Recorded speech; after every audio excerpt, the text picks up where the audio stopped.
안녕하세요. 노후의 철학입니다. 오늘은 노후에 혼자 잘 사는 사람들의 특징 5가지를 말씀드리겠습니다. 그리고 영상 후반부에는 국민가수 이명웅 씨의 선한 영향력에 대한 재미있는 이야기도 있으니 끝까지 시청해 주시기 바랍니다. 시작하겠습니다. 나이 들면서 가장 걱정되는 것이 무엇인지 물었을 때 남성분들은 외로움, 여성분들은 경제력을 꼽았다고 합니다. 먹고 사는 문제는 모든 문제 중에서도 가장 시급합니다. 이 문제가 어느 정도 해결이 된다면 그 다음에는 외로움이 가장 큰 걱정이 아닐까 생각합니다. 그런데 외로움이 나이 들어서만의 문제는 아니었습니다. 전 연령층의 문제였고 친구의 예민한 청소년기에는 특정 문제를 일으켰습니다. 외로움을 견디지 못해 만나지 말아야 할 친구인데도 매달리고 너무 기대어 사이가 멀어지는 경우가 적지 않았습니다. 결국 외로움이 힘든 인간관계를 자초하는 경우가 상당했으며 외로움을 피하려고 할수록 남에게 휘둘리고 본인은 약해지기 쉽다는 것입니다. 영국의 유명한 정신과 의사이자 심리학자인 앤서니 스톤은 이런 말을 남겼습니다. 인간의 불행은 고독할 줄 모르는 데서 온다. 외로움을 견디지 못하고 관계에 휘둘리는 사람은 평생 다른 사람의 기준에 끌려다닐 뿐이다. 즉, 혼자 있는 능력을 키우면 인간관계는 물론 인생에서 강해지게 된다는 것입니다. 나이 들면서 혼자 있는 것을 두려워하는 이유는 늙어서 외로울까봐, 아플 때 또는 죽을 때 혼자면 어떻게 하나 하는 걱정 때문입니다. 혼자 있기 싫어 배우자를 찾고 친구를 찾지만 그들이 먼저 가면 어떨까요? 혼자 지낼 줄 모르면 누군가의 시간과 관심을 애걸복걸하게 됩니다. 자기 힘으로 하지 않고 남이 나를 보살펴 주기를 기대하고 남이 무언가를 해줄 것을 기대하는 것은 외로움을 만드는 것이나 다름없습니다. 이처럼 혼자 사는 방법, 혼자 즐기는 방법을 익히는 것은 자신의 힘을 키우고 삶의 질을 높이는 길입니다. 이에 나이 먹어 혼자 잘 지내는 사람의 특징 5가지를 말씀드리겠습니다. 첫째, 곁에 있는 사람을 소중하게 대한다. 우리는 무심코 소중한 사람을 홀대하는 경우가 있습니다. 나에게 잘해주는 사람은 당연한 듯 해하고 무섭거나 어려운 사람에게는 잘하는 것처럼 곁에 있는 사람은 홀대하고 멀리 있는 사람만 잘해주는 경우가 바로 그런 경우입니다. 어느 장사집에 단골 손님이 있었습니다. 그 손님은 일주일에 1~2번 정도는 가게에 들러 밥을 먹거나 저녁 때는 지인과 술을 먹거나 하였는데 어느 날 가게의 사장님이 옆 테이블에 온 손님에게 계란찜을 서비스로 내준 것을 보았습니다.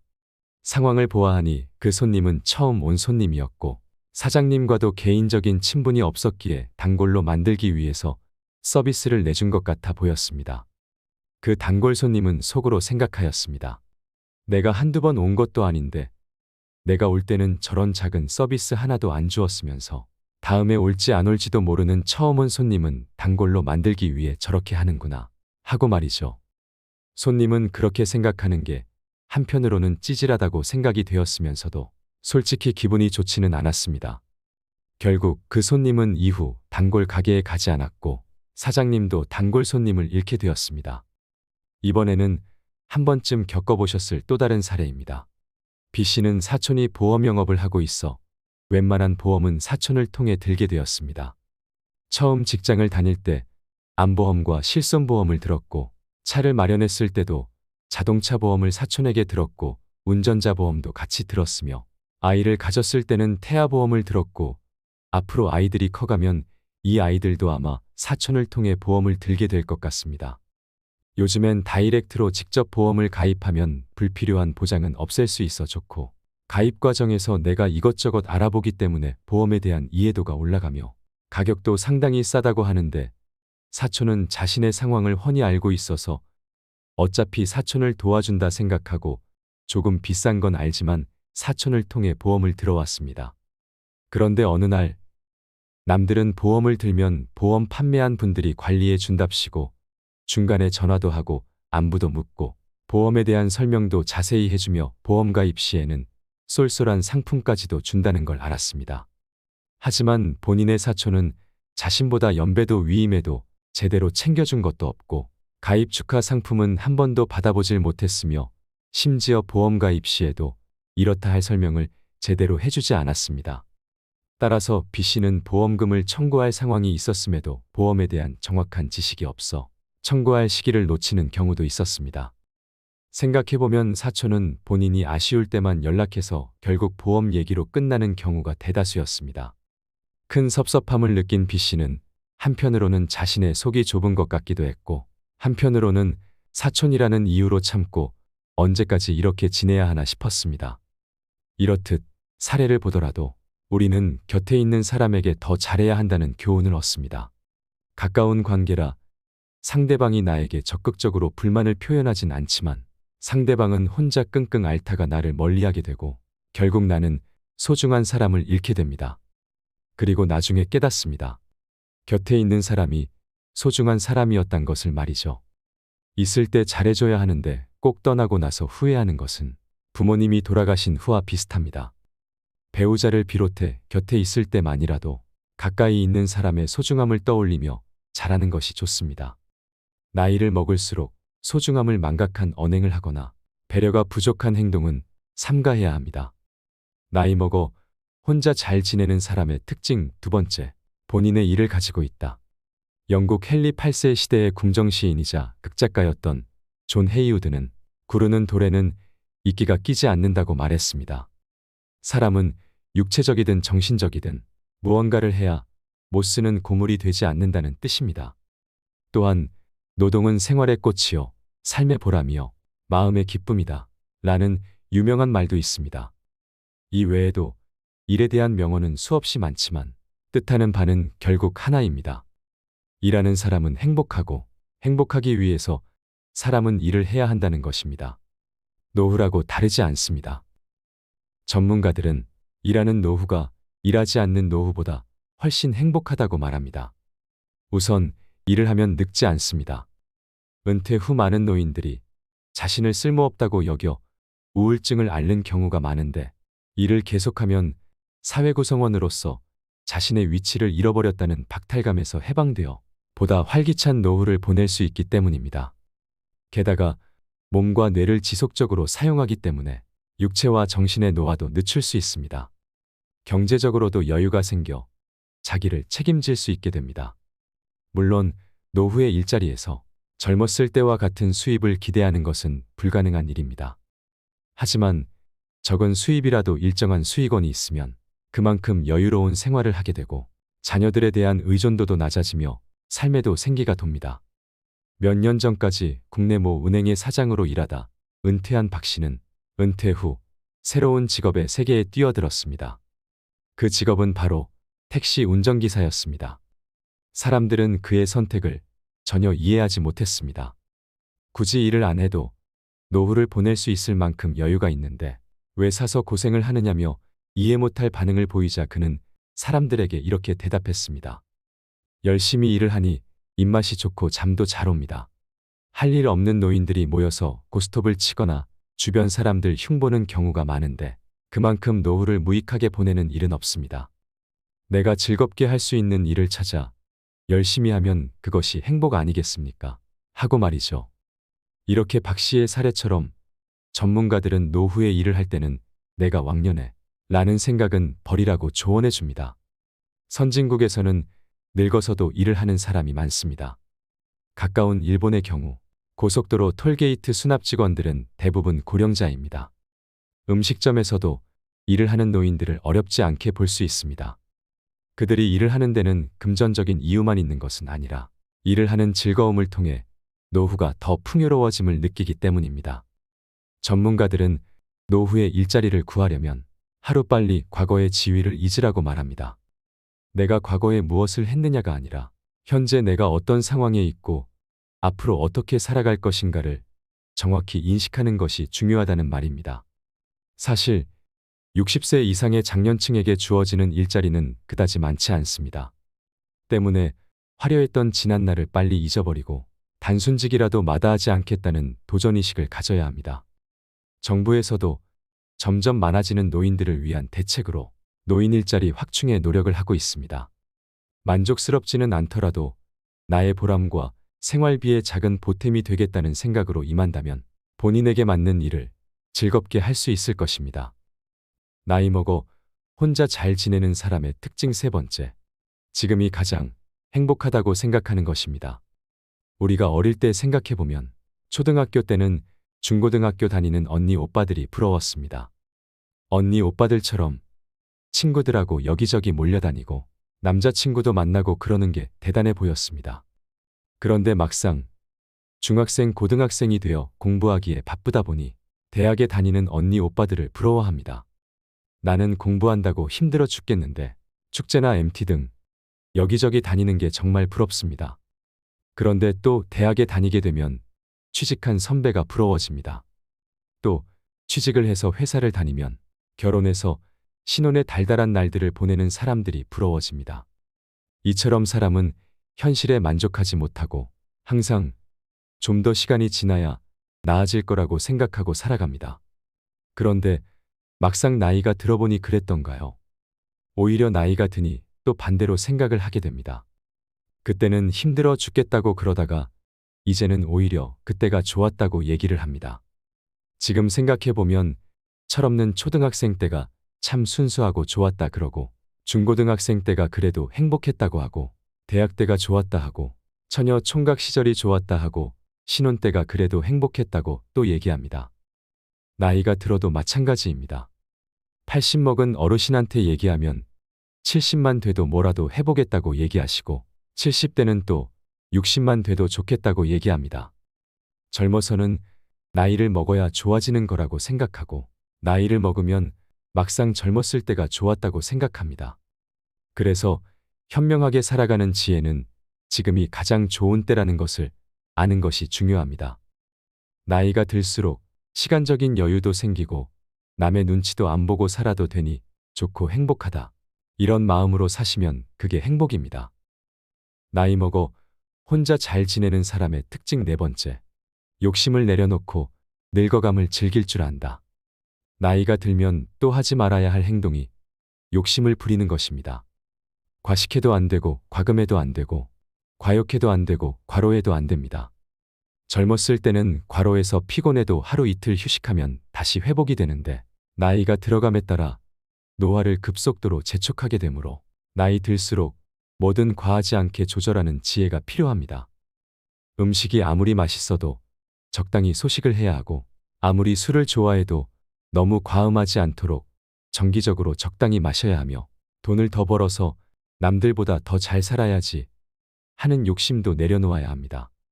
그런 욕심을 내려놓으면 자연스럽게 과로할 일도 없어지게 됩니다. 젊어서 잘 나갔을 때를 생각하면 경제적으로 더 힘들 수도 있고 몸도 젊을 때만큼 안 따라줘서 어려울 수도 있지만 주어진 환경에 맞춰 검소하게 사는 게 좋습니다. 또 할 수 있는 만큼만 하면서 살아간다면 그거 자체로도 남은 삶이 행복할 수 있습니다. 욕심과 행복은 반비례하는 성격이 있어서 욕심이 큰 만큼 행복은 줄어들고 욕심의 크기를 줄이면 그만큼 행복의 크기도 커집니다. 특히 나이가 들수록 욕심을 버릴 줄 알아야 합니다. 인생 100세 시대라고 하니 60대면 앞으로 30년, 40년은 충분히 살아갈 것이고 까딱 잘못하면 지금까지 살아온 날만큼 더 살아야 할 수도 있습니다. 오래 살 거라고 생각하니 경제적인 문제며 건강적인 문제가 걱정이 되는 것은 당연합니다. 그런데 이런 것들을 너무 걱정하고 살면 사는 자체가 근심이고 힘들 수밖에 없습니다. 나이가 들면 몸이 아픈 게 당연하다고 생각해야 합니다. 다리가 아픈 게 정상이고 눈이 침침해지는 게 정상이고 소리도 잘 안 들리기 시작하는 게 정상이라는 겁니다. 이렇게 생각하면 안 그런 부분이 행복으로 다가오기 시작합니다. 이 나이에 다리가 안 아프니 얼마나 행복한 일인가. 눈이 잘 보이니 정말 고마운 일이다. 귀가 멀쩡히 들리는 게 얼마나 감사한지 모르겠다. 이렇게 받아들여야 하는 겁니다. 나이 들어서 남의 도움 받지 않고 혼자서 건강하게 살 수 있다면 그게 큰 행복입니다. 병원에 누워 있으면서 남이 먹여주는 밥보다 내 몸이 불편해도 내가 떠먹는 밥이 맛있습니다. 깨끗하고 쾌적한 병원에 있느니 좀 지저분하더라도 내 집에 있는 것이 좋습니다. 남이 끌어주는 휠체어 타는 것이 혼자 걷는 것보다 과연 행복하겠습니까? 숨 넘어갈 때까지 내 손으로 밥 해 먹고 집안 청소도 스스로 하고 혼자서 산책도 다니고 하는 게 행복이라는 사실을 아신다면 삶에서 큰 고마움과 행복을 느낄 수 있습니다. 나이 먹어 혼자 잘 지내는 사람의 특징 5번째. 우호적이진 않더라도 개방적인 성향을 가진다. 최근 들어 많은 연구에서 우호성이 높지 않은데 개방성이 높은 사람들이 더 성공적이거나 긍정적인 상태였다는 결과를 얻었다고 합니다. 이런 현상은 특히 행복한 사람들에게서 나타났습니다. 우호성은 다른 사람들과 잘 지내려는 경향성을 말합니다. 다른 사람을 배려하고 원만하게 지내려는 마음입니다. 한편 개방성은 새로운 것에 열린 마음입니다. 이는 높은 상상력과 호기심이 있습니다. 다소 헐거운 관계더라도 여러 새로운 관계를 맺는 것이 긍정적이었다는 것입니다. 우호적으로 지내지 않아도 된다는 것이 아니라 깊은 관계뿐만 아니라 얕은 관계가 행복을 증진시켰다는 것입니다. 개방적인 사람과는 대화하기가 좋습니다. 세상이 변화하면서 바뀌게 되는 관념이나 문화를 비교적 잘 수용하고 그들을 이해하려고 합니다. 따라서 나이 먹고 이해하기 힘든 젊은 세대들의 행동과 문화를 그럴 수도 있겠구나 하면서 수용하여 세대 차이도 잘 극복하고 분쟁이 일어날 일도 원만히 넘어가게 됩니다. 나의 의견을 강하게 고집하는 편이 아니라서 화를 잘 내는 편이 아니며 남녀 간의 의견차도 잘 극복해 나가는 편입니다. 하지만 개방성이 지나치게 높으면 삶이 다소 불안정해질 수 있으며 다양한 경험을 수용하는데 경계심이 적어 좋은 경험을 겪을 수도 있지만 나쁜 경험 또한 겪을 확률이 많다고 합니다. 또 지나치게 개방적인 사람들은 간혹 얽매인 생활에 적응하지 못하는 경향도 있는데 법과 질서에 잘 순응하지 못하여 주변으로부터 괴팍하다는 평가를 받을 수도 있습니다. 그래서 개방성에 있어 너무 한쪽으로 치우치지 않도록 적당함을 유지하는 것이 중요하다 할 수 있겠습니다. 의미 있는 경험을 위해 직장 생활이나 사회적 관계에 다양한 개입을 추구하는 개방성이 높은 사람들은 이러한 시도를 통해 불쾌한 정서뿐 아니라 즐거움도 경험하게 되면서 정서적으로 풍부한 삶을 살아가게 된다고 합니다. 또한 나이가 들수록 인간관계가 줄어든다고 하는데 이는 시간이 지나면서 좋은 사람들과의 관계만 남겨둬서 그렇습니다. 이와는 별개로 관계가 깊지 않더라도 열린 마음으로 다른 네트워크를 만드는 것이 좋습니다. 동호회, 취미활동, 교육 프로그램 등 새로운 사람과의 만남, 새로운 것에 도전하는 것은 자기 개발과 활력에 도움이 됩니다. 사람은 호기심을 잃는 순간 늙는다고 합니다. 호기심이 포함된 개방성은 나이 들어 혼자여도 너끈히 버틸 수 있는 힘을 줍니다. 노후뿐만 아니라 현재의 외로움을 극복하고 발전의 계기로 돌리는 무기입니다. 일례로 70대의 한 할머니는 가수 이명웅 씨의 팬클럽에 혼자 가입하여 팬클럽의 사람들과 즐거운 활동을 이어가고 있다고 하는데 이어서 이와 관련된 흥미로운 이야기도 들려드리겠습니다. 이상으로 노후에 혼자 잘 사는 사람 특징 5가지를 말씀드렸습니다. 그리고 영상에서 따로 말씀을 드리진 않았지만 하루 일정 걸음 이상 걷거나 본인만의 규칙적인 운동을 하면서 건강관리를 하는 것은 기본입니다. 건강관리는 너무 당연한 것이고 다들 잘 알고 계시기 때문에 말씀을 안 드렸을 뿐 실제로는 가장 중요하다고도 할 수 있습니다. 이제 오늘 내용 정리를 해드리면 첫째, 곁에 있는 사람들을 소중하게 생각한다. 둘째, 자신의 일을 가지고 있다. 셋째, 지금이 가장 행복하다고 생각한다. 넷째, 욕심을 내려놓고 늙어감을 즐긴다. 다섯째, 꼭 우호적이진 않더라도 개방적인 성향을 가진다입니다. 이어서 국민가수 이명웅 씨의 선한 영향력에 대한 재미난 이야기를 해드리겠습니다. K리그 축구 경기장을 찾은 이명웅과 팬클럽 영웅시대가 축구 문화를 향한 존중과 성숙한 관람 문화의 품격을 보여주어 화제가 된 일이 있었습니다. 앞으로 K리그를 찾을 유명인들과 그 팬클럽이 교과서로 삼아도 될 모습이었다고 하는데요. 서울 상암월드컵 경기장에서 열린 FC서울과 대구FC 간 K리그 경기에 가수 이명웅이 모습을 드러냈습니다.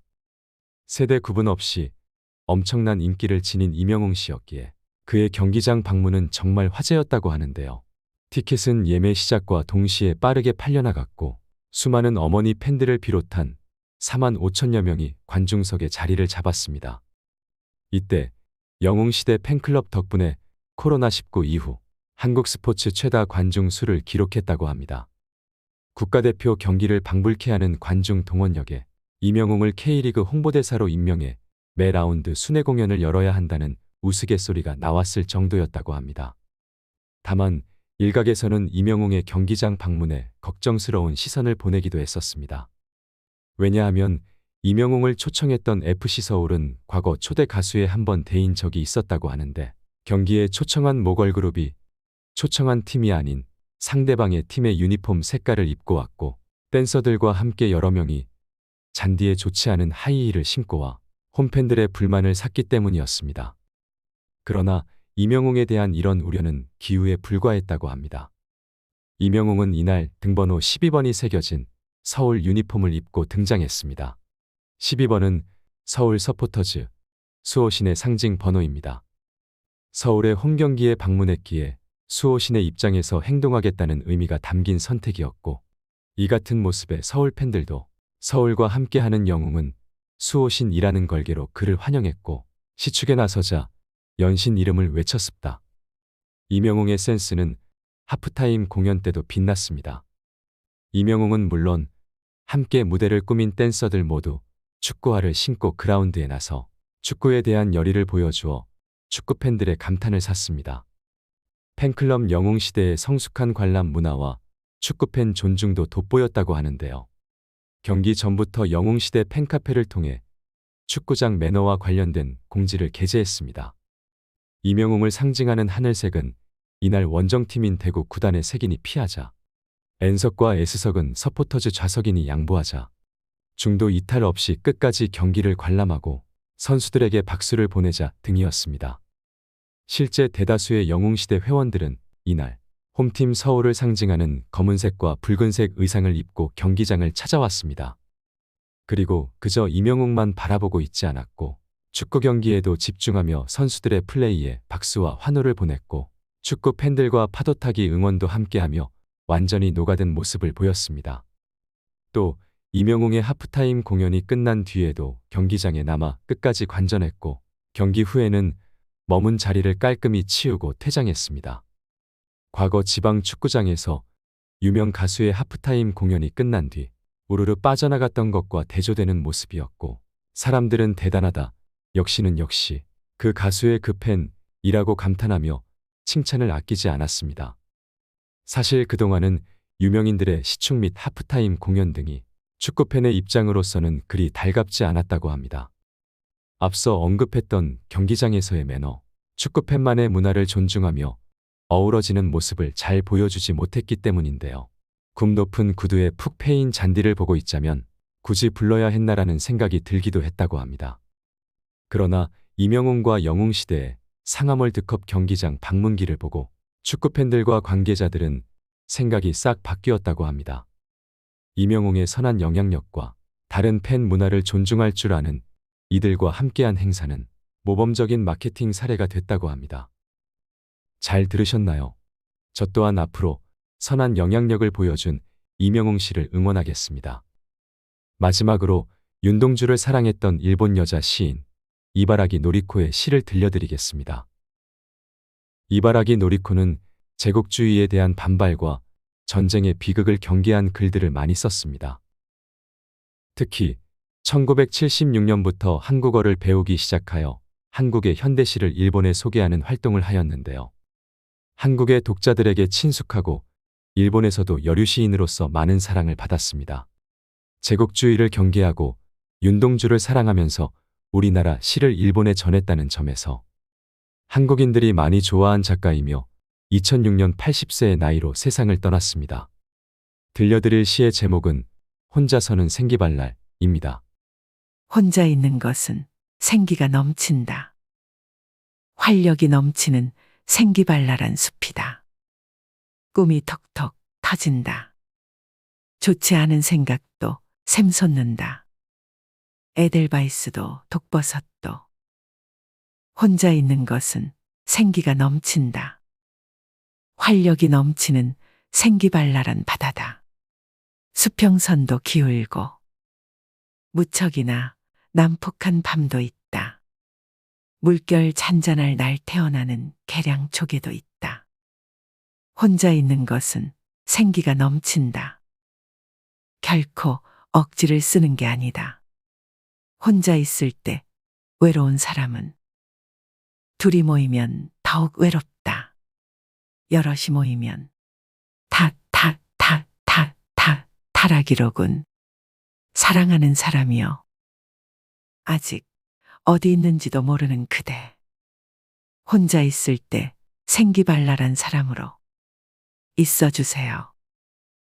잘 들으셨나요? 오늘 영상은 여기까지입니다. 여러분들에 대한 이야기도 댓글로 많이 남겨주시고 영상 공유도 많이 해주세요.